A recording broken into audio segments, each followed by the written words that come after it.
Anyway, this is the first talk in this debate, and unfortunately, Unni has, the very fact Unni is finding it difficult to present, that itself shows, I think he is totally getting confused.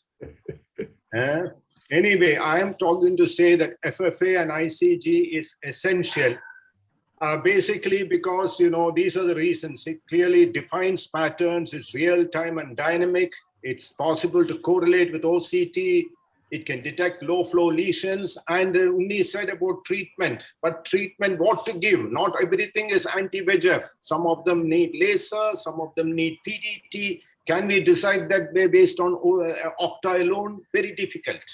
And how are we defined? Definition of disease even today is based on dye-tested techniques. You see the polypoidal vasculopathy, you see RAP lesions. All these lesions are now diagnostically even now defined based on dye-based imaging and clearly defined patterns. Our textbooks talk about classic and occult CNVM based on fundus fluorescein angiography.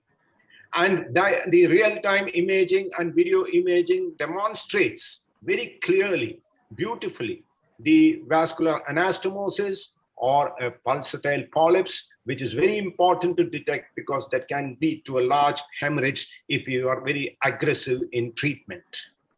And finally, the ability to correlate with OCT. And I would like to ask, even today, the diagnostic criteria of specific lesions as far as wet AMD is concerned is based on angiogram and OCT. You can see here the beautiful hyperfluorescence right in the center of the PED in a case of a RAP, and when you do the OCT there, you can see this split in the retinal pigment epithelium through which the neovascular network is growing, and also the classic CNVM. Ability to detect low flow lesions. This again is very, very important. You can see this polypoidal lesion beautifully demonstrated in an ICGA, but fails to be seen in an Octa network.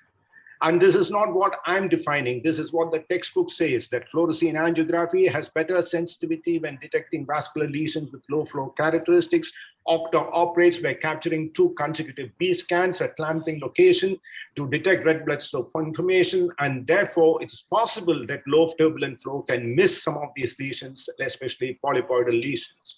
Myopic CNVM, they say Octa is very useful, but suspicious CNVM like this is missed in Octa. But at least you see a suspicious leakage in fundus fluorescein angiogram. And basically for PDT-based treatment, you need to really define the complete network, which is beautifully seen in an ICG angiogram. In an Octa, you may see a network, but the exact extent of the network and the polypoidal network, the presence of the multiple polyps is beautifully delineated only with a dye-based angiogram.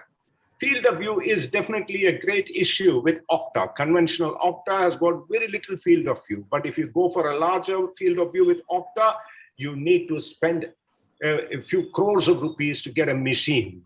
But as far as the peripheral lesions are concerned, they are beautifully diagnosed with bidiagonal imaging systems. Octa has problems to deal with, like, especially the artifacts, the fixation, and the exorbitant cost. All these things act as an impediment for persons to use Octa. The very process of acquiring images in Octa, in the intricate process, especially to understand the red blood flow, can lead to a large number of artifacts. Large PEDs can cause anatomical distortion, and here you can see the PCV network, which cannot be detected in Octa because of the large pigment epithelial detachment. The same applies to the presence of a large amount of fluid. Again, you cannot really interpret in an Octa, but you can see in a dye-based angiogram. Similarly, this also has been purely defined in textbooks that the sensitivity of Octa to identify CNV in vascular detachment or polypoid is lower than that in other types of CNVM. Fixation, poor patient fixation can deal with very difficult situation as far as Octa acquisition is concerned. And apart from that, we have the projection artifacts, we have motion artifacts, either related to the patient or the examiner. We have segmentation errors. And finally, what is the access to Octa? This is the most recent ASRS PAT survey, which shows even in the most developed country like the United States, only 30% of people have got access to Okta, and only 10% of them are 10% are really interested in buying a machine. And what does the VRSI survey say? It's a good research tool, with limited clinical application. And if I tell my patient that I'm going to treat you with a research tool, it will be a really difficult situation. Patient will wonder whether I'm being made a guinea pig. And therefore, my dear friends, dye-based angiography is old, but it is still gold. So don't please go and invest in a large machine like Okta at this moment when you're finding it difficult to pay even the existing EMIs in this pandemic.